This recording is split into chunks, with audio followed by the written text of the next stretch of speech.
বিছানা এসছো একা যাবে একা, সঙ্গে কেহ যাবে না। মাটির বাড়ি মাটির ঘর, মাটির হবে বিছানা, এসেছো একা যাবে একা, সঙ্গে কেহ যাবে না। এসেছো একা যাবে একা, সঙ্গে কেহ যাবে না। কিন্তু সেদিন ডাক পড়িবে কবর মাঝে শুইতে, জোগাড় কিছু করছো বন্ধু তার মাঝে বিছাইতে। জোগাড় কিছু করছো বন্ধু তার মাঝে বিছাইতে। লক্ষ কোটি মুদ্রা বয়ে করছো বালা খানা, হীরা মণি মুক্তা দিয়ে পালঙ্কের ওই বিছানা। হীরা মণি মুক্তা দিয়ে পালঙ্কের ওই বিছানা। এমন জায়গা যাইতে হবে, এমন জায়গা যাইতে হবে, যে ঘরে নাই সাথী। এমন ঘরে রইতে হবে, যে ঘরে নাই বাতি। দাদা গেছেন বাবা গেছেন, দাদা গেছেন বাবা গেছেন, কেউ তো ফিরে এলেন না। এমনি ভাবে যাইতে হবে, তোরা কেন বুঝিস না। এমনি ভাবে যাইতে হবে, তোরা কেন বুঝিস না। সাদের ছেলে চলে যাবে, সাদের ছেলে চলে যাবে, আর তো আপা ডাকবে না। পরনের বিবি চলে যাবে, আর তো ঘরে ফিরবে না। পরনের বিবি চলে যাবে, আর তো ঘরে ফিরবে না। মাটির বাড়ি মাটির ঘর, মাটির হবে বিছানা, এসেছো একা যাবে একা, সঙ্গে কেহ যাবে না। নারে তাকবীর।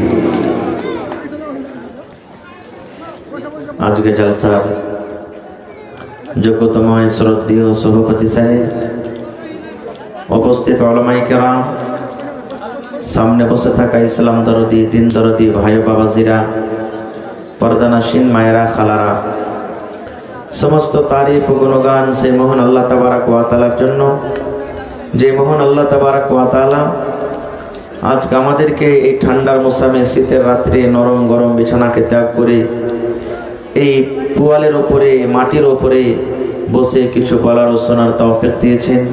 তাই আমরা সে আল্লাহ তাবারাক ওয়া তাআলার প্রশংসা করি, অন্তর থেকে মুহাব্বতের সাথে সকলেই পড়েন আলহামদুলিল্লাহ। একটু জোর করে পড়েন ভাই, আলহামদুলিল্লাহ। তারপর আমাদের শেষ নবী হযরত মুহাম্মদুর রাসূলুল্লাহ পড়েন সাল্লাল্লাহু আলাইহি ওয়াসাল্লামের পর অগণন দরুদ শরীফ শান্তি ধরে অবস্থিত হোক, আমিন। আল্লাহুম্মা সাল্লি আলাইহি আল্লাহুম্মা বারিক আলাইহি। ভাই মুসলমান, এলাকার মানুষ ওয়াজ শুনতে ভালো, দান করতে ভালো। আলহামদুলিল্লাহ কয়েক বছর থেকে আমি আসছি। आप लोग जो रास्ते में खड़े हैं, उधर से औरतें आ रही हैं जा रही हैं, उन लोगों को दिक्कत हो रहा है। आप लोग अंदर आके बैठने का कोशिश करें, बैठ के जलसा सुनिए, खड़ा होकर नहीं सुनिए, और रास्ता को क्लियर रखिए औरतों के आने जाने के लिए, किसी को परेशानी ना हो। आप लोग आ जाइए। ভাই আমার, মানুষেরা ওয়াজ শুনতে ভালো, দান করতে ভালো। আলহামদুলিল্লাহ, আল্লাহ তাবারাক ওয়া তাআলার কাছে দোয়া করি, হে রব্বুল আলামিন, আমি যা কিছু বলবো যেন সহিহ হাদিস এবং কোরআন থেকে বলতে পারি, এবং আমরা বলা শোনার পর যেন তার প্রতি আমল করতে পারি, তার জন্য আল্লাহ আমাদেরকে তৌফিক দেন। পড়ুন আল্লাহুম্মা আমিন। বক্তব্য রাখার আগে একটা কথা বলবো। আল্লাহ তাবারাক ওয়া তাআলা চোখ কেন দিয়েছেন ভাই বলেন তো? একটু জোরে বলেন। দেখার জন্য। আল্লাহ তাআলা হাত কেন দিয়েছেন? কাজ কাম দুনিয়াদারি করার জন্য নাকি? আল্লাহ তাআলা পা কেন দিয়েছেন বলেন, একটু কথা বলেন। তো বসার জন্য আল্লাহ কি কিছু দেয়নি? দিয়েছেন না দেয়নি ভাই? বসার জন্য আল্লাহ দিয়েছেন না দেননি? তো একটু দুঃখ মনে করবেন না, আর ভাইয়েরা যে সব দাঁড় হয়ে আছেন। হ্যাঁ হ্যাঁ আল্লাহ ভাই, মাঝে মাঝে জায়গার তো একটু ছোট পড়েছে দেখতে পাচ্ছি। পিছনে কিছু লোক আসবে, কিছু দেশ ফাঁকে ফাঁকে গেলে আপনারা ভর্তি হয়ে যান, কিছু এই সাইডে আছে, একটু আল্লাহর রাস্তায় ভাই চলে এসেন। ভাই মুসলমান, খারজা হোক আমি এদিকে ওদিকে না বলে নিয়ামত সম্পর্কে আমি আপনাদের সামনে কোরআন মাজিদের দুই জায়গা থেকে দুখানা আয়াত তেলাওয়াত করেছি। ভাই আমার, আজকে আমি খুতবার পর আপনাদের সামনে সর্বপ্রথম একটা আয়াত তেলাওয়াত করেছি কোরআন মাজিদ থেকে। আয়াতটা আপনাদের মুখস্থি আছে কি? সুম্মা লাতুসআলুন্না ইয়াউমাইযিন আনিন নাঈম। আছে না নেই? জোরে বলেন, আছে না নেই? আছে, মাশাআল্লাহ। হয়তো তার তরজমা বুঝি না, যারা পড়ালেখা মানুষ তারা তো জানছেন তার মানা, তার তরজমা, তার মতলব কি। কিন্তু যারা হয়তো পড়ালেখা করেননি, মুখস্থি করেছে সূরাটা, আরবি জানে না, বুঝে না, তো ওরা বুঝতে পারে না যে আয়াতটার অর্থ মতলব কি। এবার আর একটু কথা বলি, এই আয়াতটা যে এক্ষুনি আপনাদের সামনে পড়লাম, এটা কোন সূরার আয়াত বলতে পারবেন? জি, আর বলেন। হ্যাঁ জি ভাই, এখানে যদি বলি যে আচ্ছা ভাই সালমান খান যে একটা ফিল্ম বানালছে রে ভাই, কয়টা গান আছে বলতো, পট করে বলে দেবে। হ্যাঁ, ওই ভোজপুরি ফিল্মটাতে কতটি গান আছে পট করে বলে দেবে। হাই আফসোসের কথা। হ্যাঁ, বাদে যাবে মেহমান খাইতে। তো ভাই আমার, এটা হলো সূরাতুত তাকাসুর। কোন সূরার আয়াত? আলহাকুমুত তাকাসুর। মুখস্থি আছে না সূরাটা? নাম জানে না কিন্তু মুখস্থি আছে। নেই? আগেকার মানুষ দেখবেন, আল্লাহর রহমতে এখন পড়ালেখা হয়েছে, আস্তে আস্তে ছুটে গেছে। যদি বাপের নাম কোনো ছেলেরাকে জিজ্ঞাসা করতো বলে দিত, আর যদি বলতো যে তোর মার নাম কি রে, তো কইতো মা হাওয়া, ডাইরেক্ট মা হাওয়া, এটাই বলতেন। হ্যাঁ, মার নাম কি বলতে হয়, মানে মার নাম বলতে গেলে খ্যাপা মনে করতো যে মার নাম বলতে হয় না, এটা ভুল কথা। এখন দেখবেন যত আপনার সার্টিফিকেট বনবে, আধার কার্ড বনবে, প্যান কার্ড বনবে, যে কোনো কাগজ বনবে, অতি আপনার নাম, বাপের নাম, মায়ের নাম, আপনার ডেট অফ বার্থ, আপনার ভিলেজ, সব কিছু লাগবে। যেন আপনার নাম আব্দুল্লাহ, তো আরও কোনো মানুষের নাম আব্দুল্লাহ হইতে পারে না? পারে না? আপনার বাপের নাম হলো আব্দুর রহমান, তো ওই ছেলেটারও বাপের নাম আব্দুর রহমান হইতে পারে না? পারে না? এই ছেলেটার মার নাম হলো কি? আমেনা খাতুন, তো ওই ছেলেটারও মার নাম আমেনা খাতুন হইতে পারে না? পারে না? আপনার ডেট অফ বার্থ ধরেন যে 1/1/2012-14, তো ওরও হইতে পারে। তো এই যে সব রকম নিচে নেওয়ার উদ্দেশ্য হলো কি, যে একটা তো যে কোনো জায়গাতে ম্যাচ করবে না, এই জন্য নিচে। ভাই আমার, তো আল্লাহ তাবারাক ওয়া তাআলা কত নিয়ামত আমাদেরকে দান করেছেন, আহা হা, যেটা চোখে চোখে আজকে আমরা দেখতে পাচ্ছি। আপনি একটা বাড়ি তৈরি করবেন, ঘর, যত বড় ইঞ্জিনিয়ার নিয়েছেন আপনি, আপনার ঘর তৈরি করার পর আপনার গ্রামে যদি চাহে যে আমি এই ঘরটার মতন একটা ঘর বানাবো, বানাইতে পারবে না? পারবে না? জোরে বলেন, পারবে না? পারবে না? পারবে বানাইতে। এই যে আপনার সামনে মাইক্রোফোন আছে, এই মাইক্রোফোন দেখে অন্য কোম্পানির লোক সেম এরকমই মাইক্রোফোন বানাইতে পারবে না? পারবে না? পারবে। কিন্তু আল্লাহ তাবারাক ওয়া তাআলা একটা খুব বড় নিয়ামত, যেটা আমরা কোনোদিনই হয়তো ভাবা চিন্তা করিনি। সুবহানাল্লাহ। একটা অঙ্গল সামান্য একটা লোক, আপনারা যখন ডিলারের বাড়ি যখন রাশন কিনতে গেছেন, তখন ওতে ফিঙ্গার লাগছে না? লাগে না? জোরে বলেন, লাগছে না? লাগে না? গোটা পৃথিবীতে কত কোটি কোটি মানুষ আছে, কোনোদিন এরকম হয়েছে যে আমার রাশন কার্ড নিয়ে আপনি চলে যাবেন, আপনার রাশন কার্ডটা আমি যাবো, দিয়ে লোক দেবো, আনাজ নিয়ে চলে আসবে, এরকম হয়েছে কি? হয়েছে ভাই? জীবন এরকম হয়েছে? হবে না। তাহলে বুঝা গেল আল্লাহ তাবারাক ওয়া তাআলা কত বড় দয়াবান, এটা আল্লাহ কত বড় আমাদেরকে নিয়ামত দান করেছেন। যদি আমার আপনার ফিঙ্গার যদি ম্যাচ করতো, দুনিয়াতে কত লড়াই ঝগড়া, কত রকম কি হইতো, হতো না? ভাই মুসলমান, আল্লাহ তাবারাক ওয়া তাআলা কোরআনে বলছেন, সুম্মা লাতুসআলুন্না ইয়াওমাইযিন আনিন নাঈম। প্রত্যেক নিয়ামত সম্পর্কে আল্লাহ তাবারাক ওয়া তাআলা কিয়ামতের দিন জিজ্ঞাসা করবেন। কাকে? আমাকে, আপনাকে, নমাজি, বেনমাজি, মদখোর, নর নারী, মুসলমান, মুসলমান, গোটা পৃথিবীর যত মানুষ এসেছে, আছে, আসবে কিয়ামত পর্যন্ত সমস্ত মানুষকে আল্লাহ তাবারাক ওয়া তাআলা প্রত্যেক নিয়ামত সম্পর্কে জিজ্ঞাসা করবেন। এবার বলবেন, হাজী মাওলানা আল্লাহর নিয়ামত আছে কত? আল্লাহ তাবারাক ওয়া তাআলা কত নিয়ামত দান করেছেন আমাদেরকে এবং আল্লাহর নিয়ামত কি? এক এক পয়েন্ট আপনাদের সামনে বলবো। আল্লাহ তাআলা কোরআনে অন্য জায়গাতে বলছেন, ওয়া ইন তাউদ্দু নি'মাতাল্লাহি লা তুহসুহা। আল্লাহ রাব্বুল আলামিন বলেন, ও দুনিয়ার মানুষ তোমরা শুনে নাও, ওরে আমার দুনিয়ার বান্দা বান্দিরা তোমরা শুনে নাও, আমি আল্লাহ রাব্বুল আলামিন মানুষকে এত নিয়ামত দান করেছি, এত নিয়ামত দান করেছি। আল্লাহ রাব্বুল আলামিন বলেন, এ দুনিয়ার মানুষ তোমরা যদি আমার নিয়ামত গণনা করো, তোমরা আমার নিয়ামত যদি গিনতি করো, আল্লাহ বলেন দুনিয়ার মানুষ রে, আমার নিয়ামত লিখে তুমি শেষ করতে পারবে না, আমার নিয়ামত তুমি গিনতি করতে পারবে না, আমার নিয়ামত লিখে তুমি শেষ করতে পারবে না। এত আমি মানুষকে নিয়ামত দান করেছি। যারা পড়ালেখা মানুষ, বৈজ্ঞানিক, তারা জানছেন, যারা পড়ালেখা করেছেন যে কোনো লাইনে তারা জানছে, গোটা এই পৃথিবীটাকে 3 ভাগে ভাগ করা হয়েছে। কয় ভাগে ভাগ করা হয়েছে ভাই? 3 ভাগে। 3 ভাগ করে এই দুনিয়াতে শুধু 2 ভাগ জল পানি আছে, 1 ভাগ মাত্র শুখা আছে। তার মধ্যে ছোট ছোট খাল বিল নদী পুকুর দেখছেন, এগুলো সব এই শুখাগালার মধ্যেই আছে। গোটা পৃথিবীতে শুধু 2 ভাগ পানি জল। আজ থেকে 5 বছর 15 বছর 20 বছর আগে এই যে আমার দেখেন হাজী সাহেব বসে আছেন, আমার এই মৌলানা, আরও বুড়া বুজুর্গ যত লোক আছেন, দেখবেন যে তারা কলমে, এই যে বর্তমান যুগে আমরা যে কলমে লেখাপড়া করছি, এই কলম তখন ছিল ভাই? বলপেন বলওয়ালা কলম ছিল না। একটু দোকান থেকে 2 টাকা 1 টাকার চেরানার 10 পয়সার রং কিনে আনতো, একটু কুলপিতে খুঁড়িতে রং গুলতো, আর একটা কমচি বা অন্য কিছু কেটে ওকে কলম তৈরি করে তখন লিখতো খাতাতে। এরকম দেখেছেন আপনারা?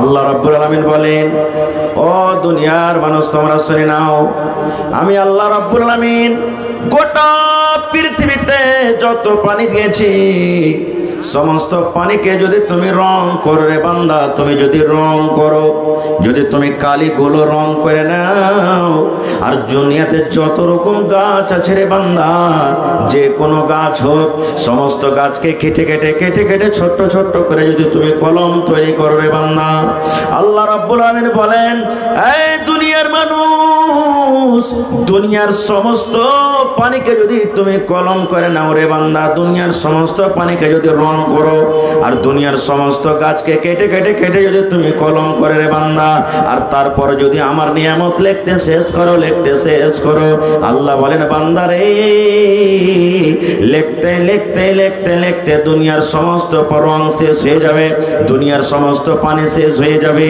আর এই যে দুনিয়ার যত গাছ আছে, লকড়ি কেটে কেটে কলম করে করে করে করে লিখে লিখে সমস্ত গাছ শেষ হয়ে যাবে। আল্লাহ বলেন বান্দা রে, লা তুহসুহা, এতগুলা গণনা পর তোমরা আমার নিয়ামত লিখে শেষ করতে পারবে না। নারে তাকবীর! এত আল্লাহ নিয়ামত দান করেছেন। বলবেন হাজী মাওলানা, এত এত যে আল্লাহ নিয়ামত দান করেছে, তো কই চোখে চোখে দেখতে পাচ্ছি? কিচ্ছু তো আমি দেখতে পাই না চোখে চোখে। আল্লাহ তাআলা এত যে নিয়ামত দান করেছেন, একটা আমার কাছে বই আছে, বাংলা কিতাব, গল্পর মাধ্যমে জ্ঞান। মানুষ যদি গল্প করে তো জ্ঞান বাড়বে। আমাদের মতন নাই যে চায়ের দোকানে বসে গেলাম, ওর হজ কি আল্লাহ কবুল করবে, ঘোড়ার ডিম হজ কবুল করবে, লোককে ঠেকে ঠেকে যে হজ করেছে, ওইটা মুলবি রে, ও দাড়ি থেকে খালি মুলবি হয়ে গেলে হয়ে যাবে নাকি? এই নমাজি, হ্যাঁ ওর নমাজি তো কবুল হবে না। এই যে এরকম গল্প না যে এক অপরে শুধু গিবত আর চগলখড়ি করবো, এরকম গল্প নয়। গল্পতে লেখছে বোঝানোর জন্য, হাদিসের কথা নেই, বোঝার জন্য। একটা দিনদার নেককার যুবক ছেলে, একবার 18-20 বছরকার যুবক ছেলে, জীবনে গুনাহ কি জানে না, শুধু একমাত্র আল্লাহর ইবাদত বান্দিগিতে দিন কাটায়। একদিনকার ঘটনা, একটা লোক মানে মালাকুল মউত তার কাছে এসেছে। আসার পর তখন বলছেন ও চিনে না, জানে না যে এটা মালাকুল মউত, মানুষের রূপে এসেছে তার কাছে। আসার পর বলছে, আরে যুবক, তুমি আল্লাহর ইবাদত বান্দেগি করছো, একটা তোমাকে খুশখবরি দিয়ে যায়। বলছে কি? বলছে যখন তুমি মরবে, মরার কিছুদিন আগে তোমার কাছে একটা চিঠি আসবে। ওই চিঠিটা যখন তুমি পেয়ে যাবে, তখন মনে করিও আর বেশি দিন আমি দুনিয়াতে বাঁচবো না, মরে যাব। ছেলেটার মনে মনে কি হলো, যে হারে এখন তো আমি জুয়ান হয়ে আছি, মরার আগে যখন চিঠি আসবি করবে, তো এখন এত ইবাদত বান্দেগি করার দরকারটা কি? দুনিয়ার আইসমজ নিয়ে নিয়ে একটু মজাটা লুটেলি, মরার আগে চিঠি আসবে তখন তোবা ইস্তেগফার আল্লাহ বিল্লাহ করে আল্লাহর কাছে গুনাহ কান্দা কাটা করে মাফ করে নেব। দুনিয়ার যত গুনাহ সব করতে লাগলো, মদ পান করতে লাগলো, বিড়ি সিগারেট তাম্বাকু বেনামাজি জেনা ব্যভিচার, দুনিয়ার যত পাপ সব করতে লাগলো। এই করে করে বন্ধুরে 20 বছর থেকে 25 বছর হয়ে গেল, 30 বছর হয়ে গেল, 40 বছর হয়ে গেল, 50 বছর হয়ে গেল, 60 বছর হয়ে গেল, বয়স কাটতে যায় কাটতে যায়। এমন টাইমে এমন সময়তে পৌঁছিল, ওরে সুবহানাল্লাহ, রাস্তাতে চলার মতন কিন্তু আর ক্ষমতা রাখে না, এমন বয়স দুর্বল কমজোর হয়ে গেল, 80-90 বছর হয়ে গেল। আর দুনিয়ার মজা নিতে ভালো লাগে না, দুনিয়ার স্বাদ নিতে ভালো লাগে না। এবার লোকটা মনে মনে বলছেন, আল্লাহ, ওই লোকটা তো বলেছি মরার আগে চিঠি আসবে, আল্লাহ আমি হয়তো দুনিয়া থেকে কখন চলে যাব, আর আমি বেশি দিন দুনিয়াতে বাঁচবো না, কখন লোকটা আমার কাছে চিঠি নিয়ে আসবে, কখন আমার কাছে চিঠি আসবে। আর দুনিয়ার রং তামাশা আমাকে ভালো লাগে না, দুনিয়ার মায়া মোহাব্বত ভালো লাগে না, আল্লাহ কখন আমার কাছে চিঠি আসবে, আর সেই চিঠি পাওয়ার পর আমি জানতে পারবো আমার মতের টাইম হয়ে গেছে, মরার সময় হয়েছে, এখন আমি আল্লাহর দরবারে তওবা ইস্তেগফার করে দুনিয়া থেকে চলে যাব। বন্ধুরে আমার, ঠিক লোকটার বয়স 80-90 বছরকার, তখন হঠাৎ করে লোকটা আবার তার সামনে হাজির।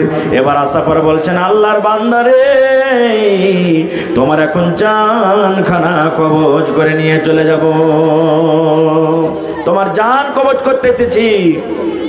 এবার বুড়া মানুষটা বলছে, এই আল্লাহর বান্দা, তুমি তো ওয়াদা করেছিলে আমার সাথে যে মরার আগে তোমার কাছে একটা চিঠি আসবে, কই আমার কাছে চিঠি তুমি দিয়েছো? চিঠি না দিয়ে তুমি আমাকে ফাঁকিবাজি দিয়ে এখন তুমি আমার জানটাকে কবজ করতে এসেছো মানে? এবার তখন মালাকুল মউত বলছেন, ও আল্লাহর বান্দারি, তোমার কাছে তো চিঠি এসেছে। বলছে না, আমার কাছে চিঠি আসেনি। বলছে চিঠি এসেছে রে আল্লাহর বান্দা, চিঠি এসেছে আমি দেখতে পাচ্ছি, কিন্তু তুমি ওই আল্লাহর দেওয়া চিঠি তুমি একদিনও খুলে দেখোনি, আল্লাহর দেওয়া চিঠির পরে তুমি গৌর করনি, তুমি আল্লাহর দেওয়া চিঠিতে তুমি একদিনও চিন্তা ভাবনা করনি। বলছে কই আমার কাছে চিঠি আসেনি। এইবারে মালাকুল মউত বলছেন, আল্লাহর বান্দা রে, যখন আমি তোমার কাছে এসেছিলাম তখন তোমার বয়স কত ছিল? বলছে মোটামুটি 20 বছর। বলছে তোমার মাথার চুলগলা কেমন ছিল?